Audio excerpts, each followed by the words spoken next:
Because to me, I would rather 100 people doing presentations wrong than my one presentation being right. I'm going to say that again. I would rather 100 people doing the presentation wrong than me doing the presentation right, because I know 100 people out telling the story and doing the presentations is going to outgrow my one presentation a month or whatever it is that I'm doing. Okay. Hands down. I would rather 100 bad ones than one good one. Okay.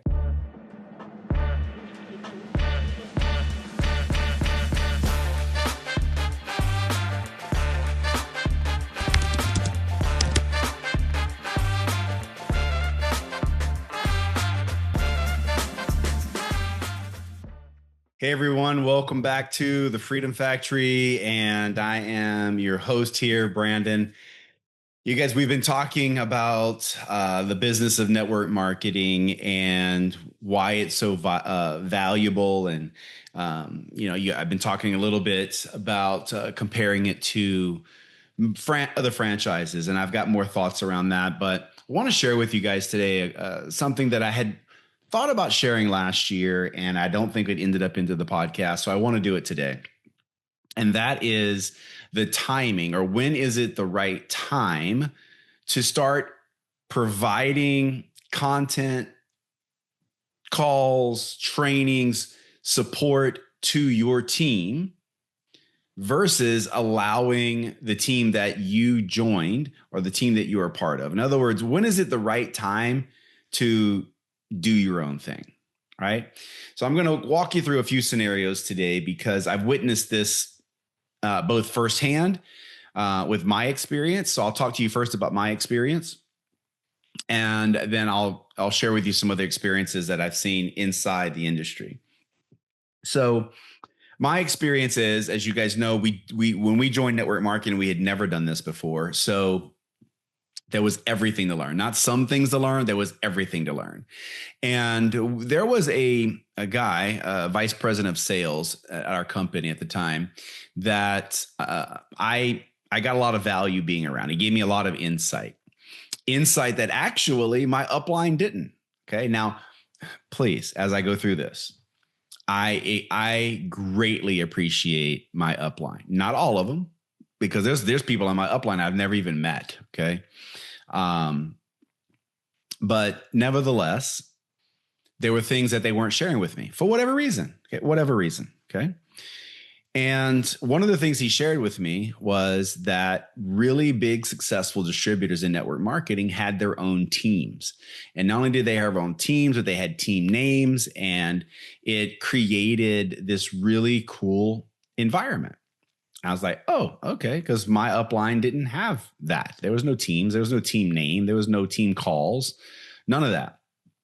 And so real quickly, I decided that we should do this. This sounds like a good idea to me. Our team needs an identity. Our team needs something that's for them. So we launched this team, and it was highly successful, highly successful.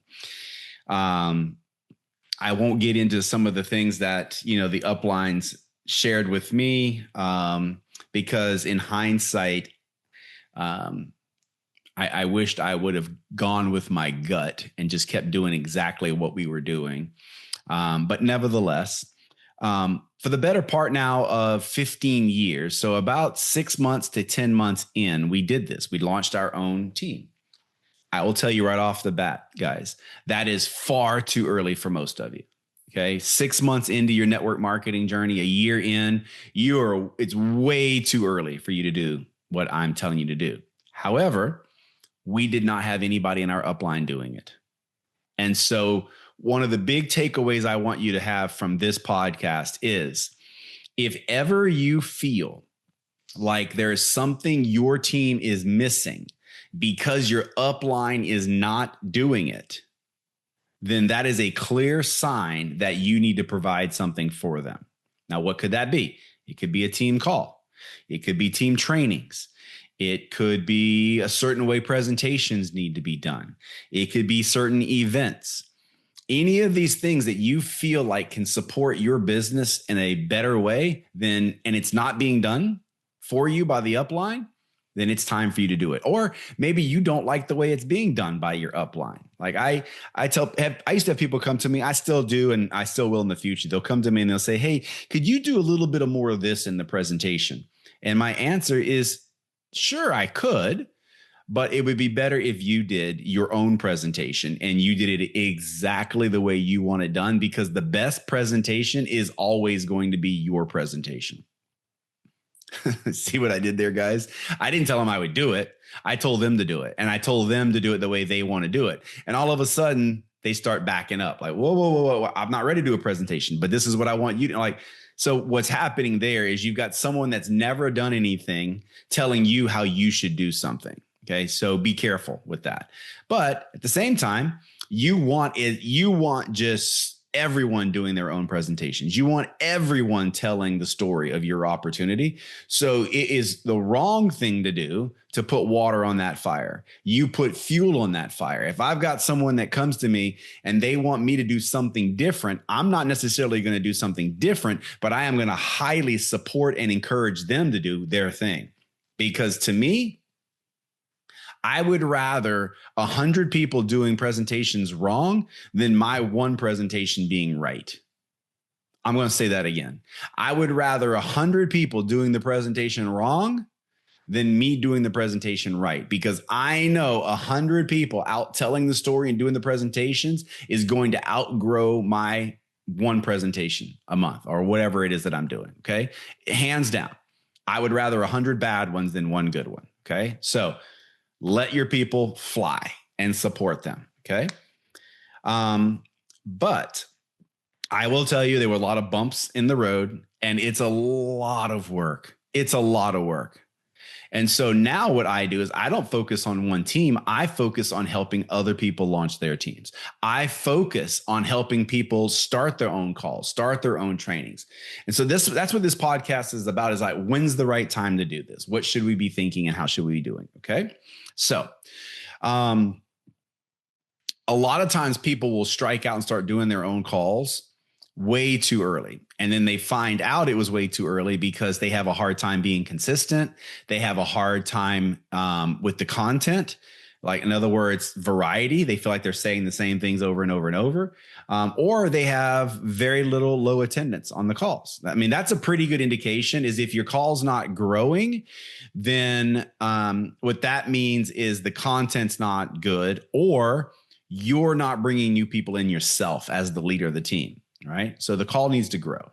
If it's not growing, it's one thing and one thing only. There's no value, or there's not enough people hearing the value. Okay. So be careful of striking out on your own too early, because you'll end up starting calls, stopping calls, starting calls, stopping calls.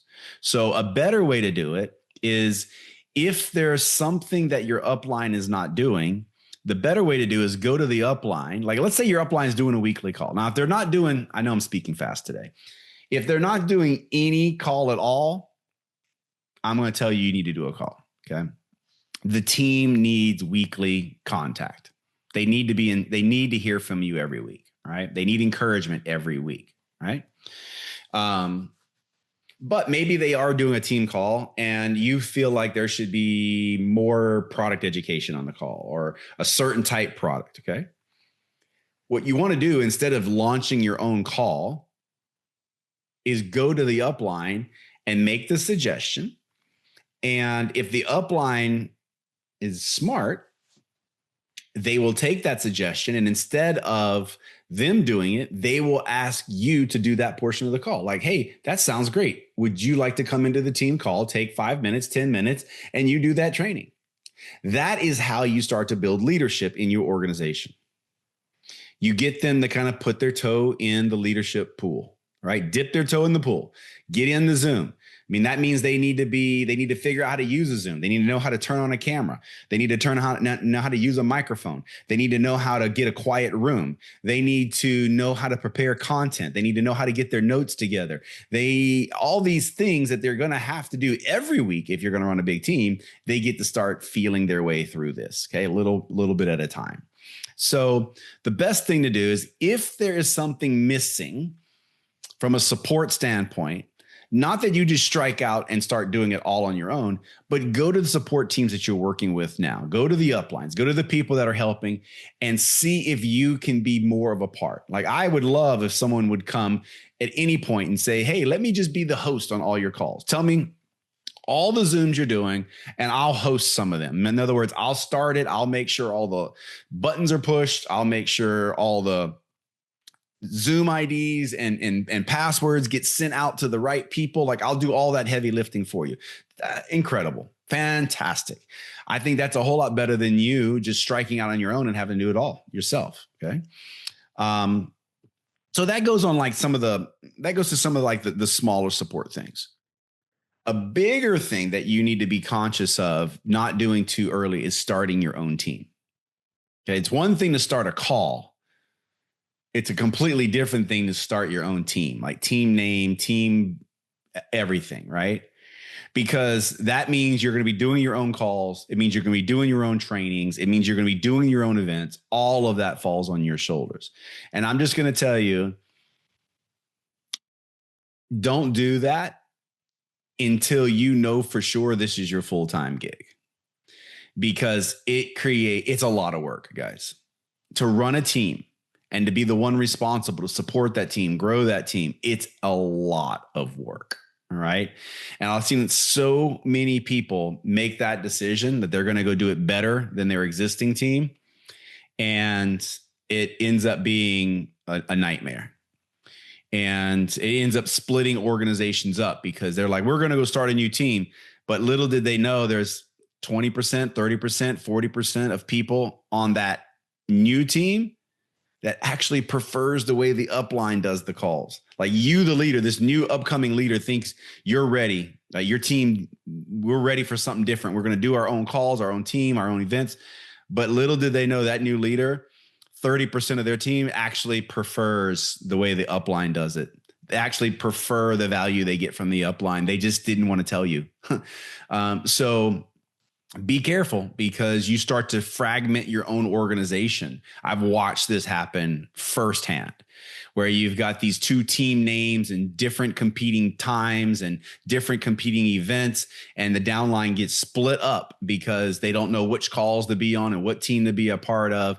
That is not good for business, guys. Okay.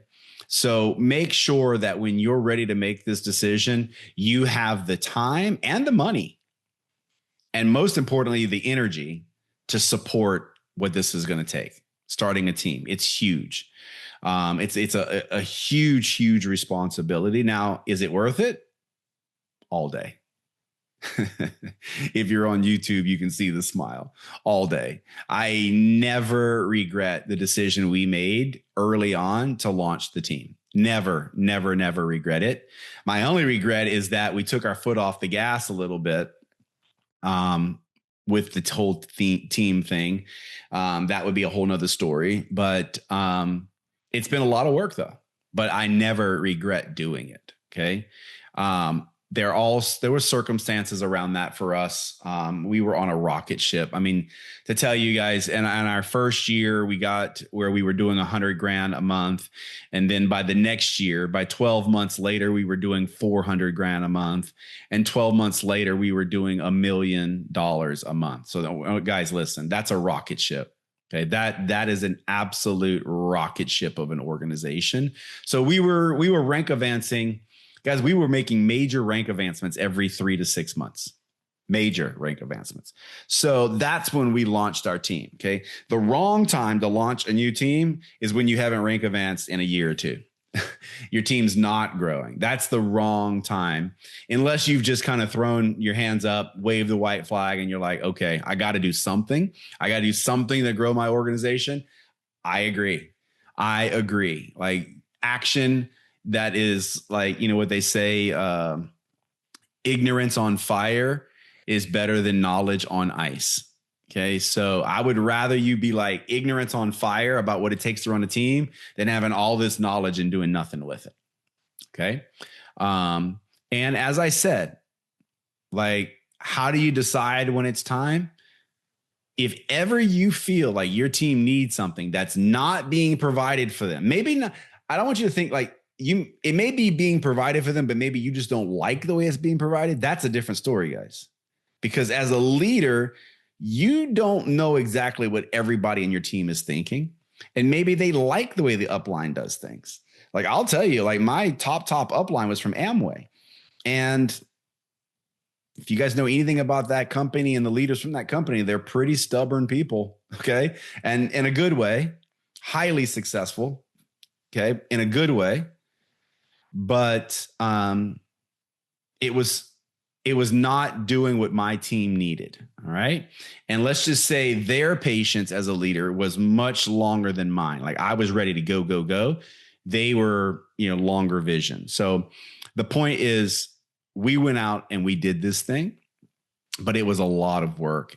And I'm just telling you, if you feel like your team needs it, then go do it. Go do it. Like if it's not being done for them, if there's not enough product training, go do it. If there's not enough business training, go do it. If the team calls or not there at all, or you don't like, go do it. Go do it. Because either you're going to nail it and get it right, or you're going to learn in failure. And failure is okay. In fact, the only way to succeed is to fail, guys. Failure is okay. All right. But just know that you need to be calculated when you're making this decision, because it does take a lot to run organizations. So my best advice for all of you listening to this, I'll throw out some numbers. Okay.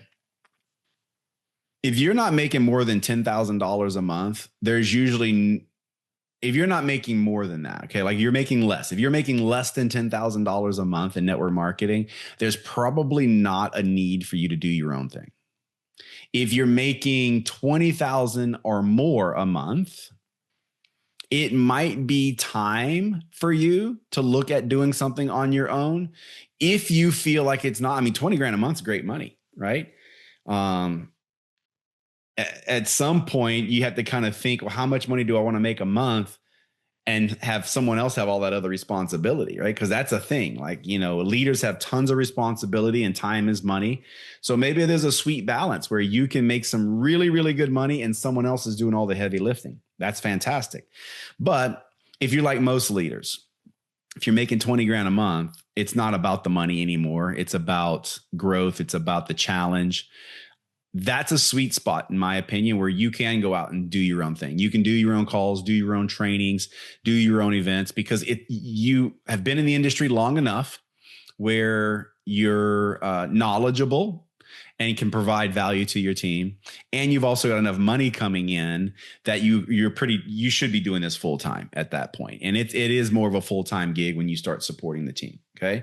So if it's not being done for you, absolutely go do it. But the sweet spot to start, instead of just going cold turkey, the sweet spot is go to your support team, go to your uplines.